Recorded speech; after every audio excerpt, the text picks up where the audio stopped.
5 MCQs a day keeps FMG FOMO away. 8:35 करेंगे. Question number 1 देखते हैं. Which of the following techniques is used to detect DNA protein? Option A DNA footprinting, B DNA fingerprinting, C ELISA और D northern blotting. इसका answer होगा DNA footprinting. Technique used to detect DNA protein. इसका explanation देखते हैं. DNA footprinting होता क्या है? It's a technique used to detect specific interactions between DNA and proteins. Proteins हम बात करें हिस्टोन ओक्टामर का. ये डायग्राम है. क्रोमोसोम, फिर न्यूक्लियोसोम. न्यूक्लियोसोम मतलब डीएनए प्लस हिस्टोन्स. ठीक है. बाकी ऑप्शंस के बारे में देखते हैं. DNA fingerprinting. DNA fingerprinting mostly हम फोरेंसिक साइंस में यूज करते हैं to analyse and compare DNA samples from different individuals. ELISA detection and quantification of antibodies in blood. Northern blotting होती है molecular biological technique to study gene expression at RNA level. ठीक है. तो option number 1 होगा question number 1 का answer DNA footprinting. Question number 2 देखते हैं. Select the true statement about mitochondrial DNA. Option a single stranded circular DNA with about 15,000 base pairs. तो ये गलत होगा क्योंकि mitochondrial DNA double stranded circular DNA with about 16,500 something base pairs होते हैं. Higher chances of mutations as compared to nuclear genome. ये option ठीक होगा. सी सी ऑप्शन गलत होगा क्योंकि slight change in nucleotide sequence as compared to cellular DNA encodes all electron transport chains proteins. जो mitochondrial DNA होता है वो it encodes only some electron chain proteins. Others are encoded by the nuclear genome.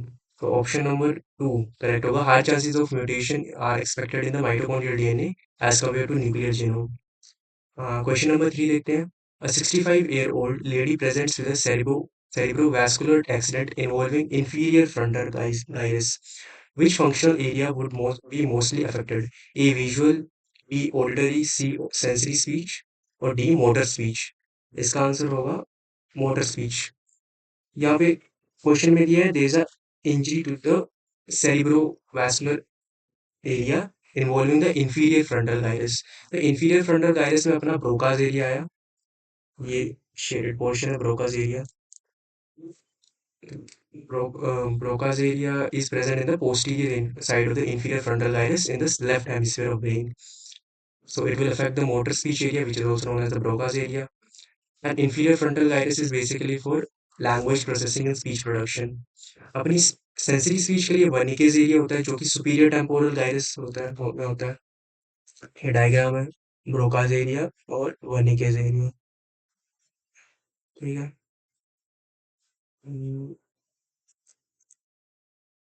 Visual one is in the occipital lobe and auditory in the temporal side. Question number 4 देखते हैं. Volume of prostate in normal adult males. Option A 20 cc, 50 cc, 75 cc, 100 cc. इसका answer होगा 20 cc. Prostate के secretion में अपने प्रोटीलिटिक enzymes आ गए. Prostatic acid phosphatase fibrinolysin. Together with the secretions from seminal vesicles, they form the major fluid part of semen. Prostate के secretions help in the sperm motility mainly. Question number 5 देखते हैं. Therapeutic index of a drug is an indicator of A. potency, B. safety, C. efficacy and D. all of the above.